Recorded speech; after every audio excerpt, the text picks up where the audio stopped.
Semua orang di dunia ini pasti ingin yang namanya meraih kebahagiaan. Banyak cara yang dilakukan orang untuk meraih dan menemukan kebahagiaan.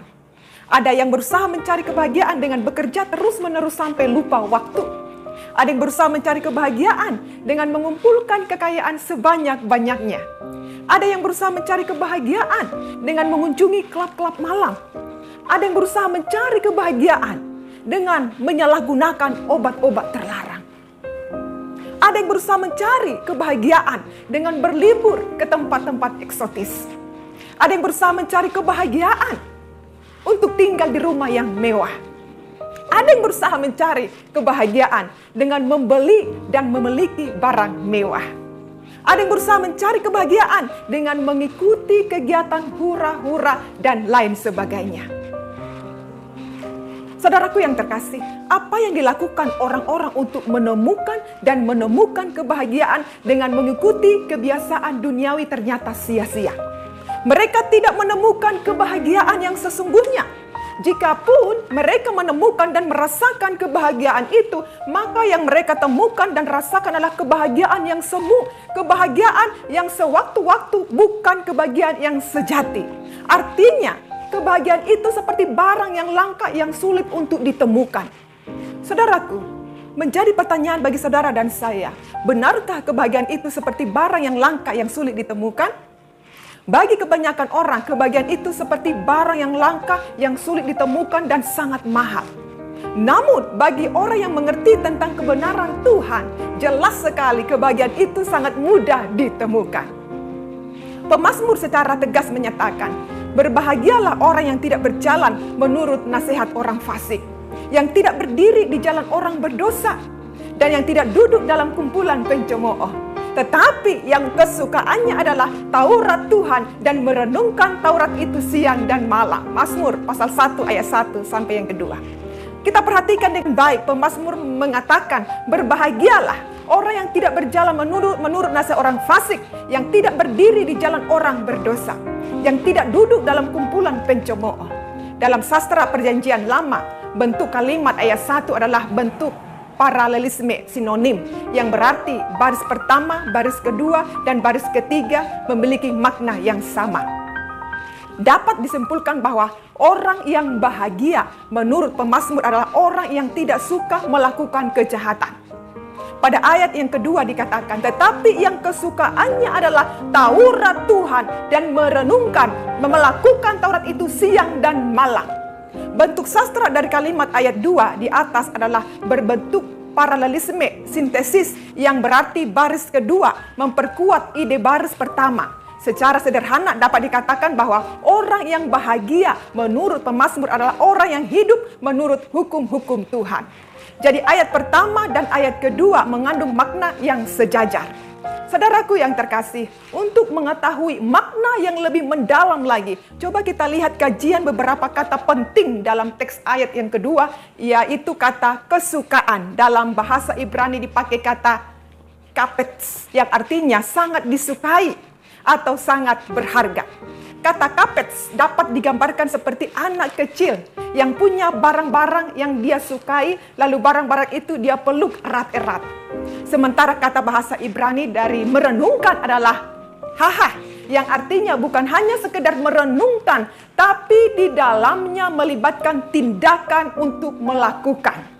Saudara, mari kita ambil suatu kesimpulan bahwa firman Tuhan bukan hanya sekedar direnungkan lalu lenyap tidak berbekas dari hidup seseorang. Namun firman Tuhan yang sudah melalui proses perenungan kemudian menyatu dalam hati dan daging untuk seterusnya diimplementasikan dalam kehidupan kita sehari-hari. Hal ini dibuktikan dengan iman, percaya, dan kasih kita untuk melakukan firman-Nya. Yohanes pasal 14 ayat 15 berkata, "Jikalau kamu mengasihi aku, kamu akan menuruti segala perintahku." Saudara yang terkasih, dapat kita simpulkan bahwa kebahagiaan itu bisa ditemukan dan dirasakan dan dialami hanya di dalam Tuhan. Jika Tuhan ada di dalammu dan kamu ada dalam Tuhan, maka kemanapun kamu berada, di situ Dia ada. Artinya dimanapun, kapanpun, dalam situasi apapun, Tuhan tetap ada di dalammu. Karena Tuhan adalah sumber kebahagiaan, maka dimanapun, kapanpun, dalam situasi apapun, kamu pasti mengalami kebahagiaan itu. Dan pada akhirnya tujuan yang hendak disampaikan Daud dalam Mazmur yang sudah kita baca di atas adalah kebahagiaan yang sesungguhnya hanya bisa didapatkan oleh orang yang memiliki kebenaran ilahi dalam hidupnya. Orang yang tidak melakukan kejahatan, tetapi orang yang melakukan kehendak Tuhan. Amin. Saya akhiri dengan satu cerita inspiratif tentang menemukan balon yang bertuliskan nama sendiri. Pada satu acara yang dihadiri oleh sekitar 100-an peserta, tiba-tiba sang mentor berhenti berkata-kata dan mulai memberikan balon kepada masing-masing peserta. Dan kepada mereka masing-masing diminta untuk menulis namanya di balon tersebut. Dengan menggunakan spidol, kemudian semua balon dikumpulkan dan dimasukkan ke dalam ruangan lain. Sekarang semua peserta disuruh masuk ke ruangan itu dan diminta untuk menemukan balon yang telah tertulis nama mereka. Dan diberi waktu hanya 3 menit. Semua orang panik mencari nama mereka, bertabrakan satu sama lain, mendorong dan berebut dengan orang lain di sekitarnya sehingga terjadi kekacauan, saudara. Waktu 3 menit sudah usai. Tidak ada seorang pun yang bisa menemukan balon mereka sendiri. Dalam instruksi selanjutnya, sang mentor meminta masing-masing orang untuk secara acak mengambil sembarang balon dan memberikannya kepada orang yang namanya tertulis di atasnya. Sebelum 3 menit, semua orang sudah punya balon mereka sendiri. Akhirnya, sang mentor berkata, kejadian yang baru terjadi ini mirip dan sering terjadi dalam kehidupan kita sehari-hari. Semua orang sibuk mencari kebahagiaan untuk diri mereka sendiri.